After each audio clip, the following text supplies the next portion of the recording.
ఓం నమో వెంకటేశాయ. చాలా కాలంగా ఒకళ్ళ గురించి మాట్లాడాలి అనేటువంటి ఇంటెన్షన్ నాకుంది. వాళ్ళెవరు అంటే తెలంగాణలో మేము కోమట్లు అని పిలుచుకుంటాము, వైశ్యులు అని పిలుచుకుంటాము, సేట్లు అని ముద్దుగా పిలుచుకుంటాము. తెలంగాణ అవ్వచ్చు, ఆంధ్ర అవ్వచ్చు.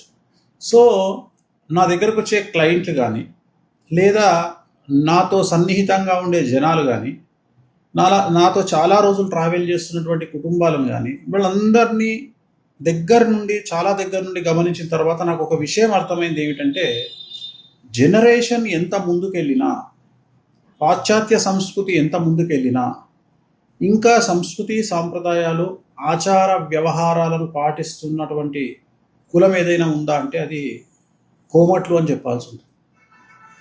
ఈ రోజుకు అక్కా చెల్లెళ్ళ పట్ల ఆ అన్నదమ్ములు మెలిగే విధానము, తల్లిదండ్రుల పట్ల ఆ కొడుకులు కూతుర్లు మెలిగే విధానము, అత్తగారితో కోడలు మెలిగే విధానము, ఇవన్నీ కూడా ఆ గౌరవము, వాళ్ళు ఇచ్చేటువంటి మర్యాద, వాళ్ళకు ఉన్నటువంటి భయము, ప్రేమ, ప్రతి ఒక్క విషయంలో వాళ్ళు తినేటువంటి ఫుడ్ ఆచార వ్యవహారాలు, ఏదైతే ఆహారపు ఆచార వ్యవహారాలు ఉన్నాయో, ఆ పండుగకు ఈ పండుగకి చేయాలి, ఈ అట్ల తద్దెకి చేయాలి, లేదా దసరాకి చేయాలి, ఈ టైంకు నోముకోవాలంటే ఈ నోముకోవాలి. తర్వాత ఆ సాంప్రదాయం, ఆ నోములో ప్రత్యేకించినటువంటి వస్తువులు ముత్తైదువులకు దానం ఇవ్వాలి. ఏదైనా తీర్థయాత్రలకు వెళ్ళేసి వచ్చిన తర్వాత వాళ్ళు చేసేటువంటి పూజలు, అలాగే అన్నిటికంటే గొప్పగా అనిపించేటువంటివి వడి బియ్యము అనేటువంటి సాంప్రదాయము ఇంకా తెలంగాణలో ఉన్నది అంటే దానికి ఖచ్చితంగా 90% కారకులు వైశ్యులు, అంటే కోమట్లు. సో అలాగే మీరు చూడండి, కోమట్లు ₹1 వ్యాపారం చేస్తే చాలా చాలా చాలా చాలా అభివృద్ధిలోకి వస్తారు. అంటే ఎక్కడనో మనం రాజస్థాన్ వాళ్ళని తీసుకుంటాం, మార్వాడీస్ని తీసుకుంటాం, బట్ మన సాంప్రదాయంలో తెలుగు రాష్ట్రంలో కోమట్లు అనేవాళ్ళు వాళ్ళ వ్యాపారం కానీ, వాళ్ళ నాలెడ్జ్ కానీ చాలా ఎక్స్ట్రీమ్ ఉంటుంది. నా స్నేహితుడు ఉన్నాడు, ఒక స్నేహితుడు అంటాడు, అంటే కోమట్ల యొక్క సిస్టమ్ చెప్తా ఉన్నా, వైశ్యుల సిస్టమ్ చెప్తా ఉన్నా, ఏట్లో పోసే బియ్యం డబ్బులు కూడా వేయించిపోయాలంటే మనం చెరువులో డబ్బులు పడేస్తే ఎన్ని డబ్బులు పడేస్తున్నామో లెక్కబెట్టి పడేయాలి. అంటే ఎంత ప్రాసెస్ ఉంటుంది అనేది మీరు అర్థం చేసుకోండి. ఎందుకు చెప్తా ఉన్నానంటే, అక్క చెల్లెళ్ళను, అన్నదమ్ములను, తల్లిదండ్రులను, వివాహ వ్యవస్థను చాలా వరకు 90% ఇంకా వాటిని అనుకరిస్తున్నారు అంటే వైశ్యులు అనేటువంటి వాళ్ళు చాలా చాలా చాలా సమాజానికి ఉపయోగకరము. అలాగే ఊర్లలో కూడా పెట్టుబడుల విషయంలో, పంట పెట్టుబడి విషయంలో, ఆలుగడ్డ కానీ, వరి కానీ, ఇతరత్ర రైతులు పండించుకునేటువంటి ధాన్యాల విషయంలో కానీ వాళ్లకు పెట్టుబడి ఇవ్వడము, వాళ్ళ యొక్క వస్తువును తిరిగి కొనుగోలు చేసి మార్కెట్కు పంపించడము, ఇప్పటికీ కూడా ఇంకా ఊర్లలో వైశ్యులు చాలామంది ధనాన్ని సహాయంగా ఇవ్వడము, చిట్టీల రూపంలో బిజినెస్ చేయడము, అలాగే రైతులకు పెట్టుబడి విషయంలో హెల్ప్ చేయడము. సో ఇవన్నీ చూసిన తర్వాత ఎందుకో నాకు అనిపించింది, ప్రస్తుత దేశ కాలమాన పరిస్థితులు, ప్రస్తుత దేశ కాలమాన పోకడలు, పాశ్చాత్య సంస్కృతి దిశగా మన ప్రయాణము ఎన్ని జరుగుతున్నా ఇంకా వాళ్ళ వల్ల కొన్ని ఆచార వ్యవహారాలు మనం చూస్తున్నందుకు చాలా సంతోషంతో చెప్పాలనిపించి ఈ వీడియో చేస్తా ఉన్నా.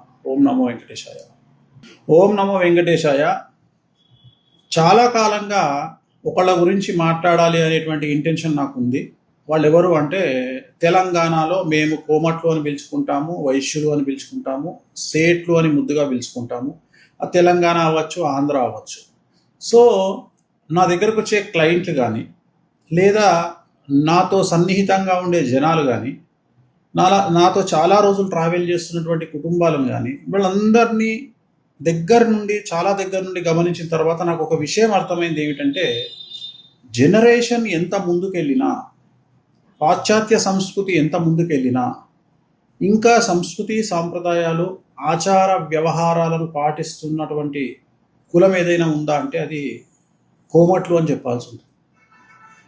ఈ రోజుకు అక్కా చెల్లెళ్ళ పట్ల ఆ అన్నదమ్ములు మెలిగే విధానము, తల్లిదండ్రుల పట్ల ఆ కొడుకులు కూతుర్లు మెలిగే విధానము, అత్తగారితో కోడలు మెలిగే విధానము, ఇవన్నీ కూడా ఆ గౌరవము, వాళ్ళు ఇచ్చేటువంటి మర్యాద, వాళ్ళు ఇచ్చేటువంటి వాళ్ళకు ఉన్నటువంటి భయము, ప్రేమ, ప్రతి ఒక్క విషయంలో వాళ్ళ ఫుడ్, వాళ్ళు తినేటువంటి ఫుడ్ ఆచార వ్యవహారాలు, ఏదైతే ఆహారపు ఆచార వ్యవహారాలు ఉన్నాయో, ఆ పండుగకు ఈ పండుగకి ఇది చేయాలి, ఈ అట్ల తద్దెకి ఇది చేయాలి, లేదా దసరాకి ఇది చేయాలి, ఈ టైంకు నోముకోవాలంటే ఈ నోముకోవాలి, తర్వాత ఆ సాంప్రదాయం, ఆ నోములో ప్రత్యేకించినటువంటి వస్తువులు ముత్తైదువులకు దానం ఇవ్వాలి, ఏదైనా తీర్థయాత్రలకు వెళ్ళేసి వచ్చిన తర్వాత వాళ్ళు చేసేటువంటి పూజలు, అలాగే అన్నిటికంటే గొప్పగా అనిపించేటువంటివి వడి బియ్యము అనేటువంటి సాంప్రదాయము ఇంకా తెలంగాణలో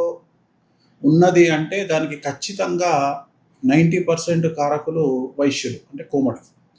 సో అలాగే మీరు చూడండి, కోమట్లు ₹1 వ్యాపారం చేస్తే చాలా చాలా చాలా చాలా అభివృద్ధిలోకి వస్తారు. అంటే ఎక్కడనో మనం రాజస్థాన్ వాళ్ళని తీసుకుంటాం, మార్వాడీస్ని తీసుకుంటాం, బట్ మన సాంప్రదాయంలో తెలుగు రాష్ట్రంలో కోమట్లు అనేవాళ్ళు వాళ్ళు పెట్టే వాళ్ళ వ్యాపారం కానీ వాళ్ళ నాలెడ్జ్ కానీ చాలా ఎక్స్ట్రీమ్ ఉంటుంది. నా స్నేహితుడు ఉన్నాడు, ఒక స్నేహితుడు అంటాడు, అంటే కోమట్ల యొక్క సిస్టమ్ చెప్తా ఉన్నా, వైశ్యుల సిస్టమ్ చెప్తా ఉన్నా, ఏట్లో పోసే బియ్యం డబ్బులు కూడా వేయించిపోయాలంటే మనం చెరువులో డబ్బులు పడేస్తే ఎన్ని డబ్బులు పడేస్తున్నామో లెక్కబెట్టి పడేయాలి అంటే ఎంత ప్రాసెస్ ఉంటుంది అనేది మీరు అర్థం చేసుకోండి. ఎందుకు చెప్తా ఉన్నానంటే అక్క చెల్లెళ్ళను, అన్నదమ్ముళ్లను, తల్లిదండ్రులను, వివాహ వ్యవస్థను చాలా వరకు 90% ఇంకా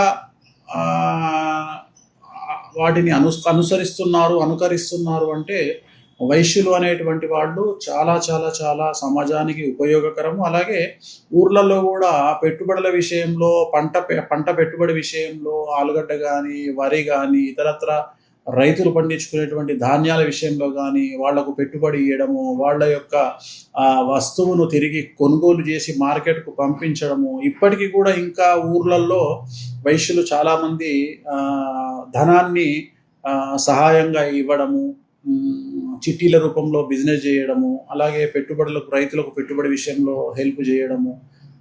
సో ఇవన్నీ చూసిన తర్వాత ఎందుకో నాకు అనిపించింది, ప్రస్తుత దేశ కాలమాన పరిస్థితులు, ప్రస్తుత దేశ కాలమాన పోకడలు, పాశ్చాత్య సంస్కృతి దిశగా మన ప్రయాణము ఇన్ని జరుగుతున్నా ఇంకా వాళ్ళ వల్ల కొన్ని ఆచార వ్యవహారాలు మనం చూస్తున్నందుకు చాలా సంతోషంతో చెప్పాలనిపించి ఈ వీడియో చేస్తా ఉన్నా. ఓం నమో వెంకటేశాయ.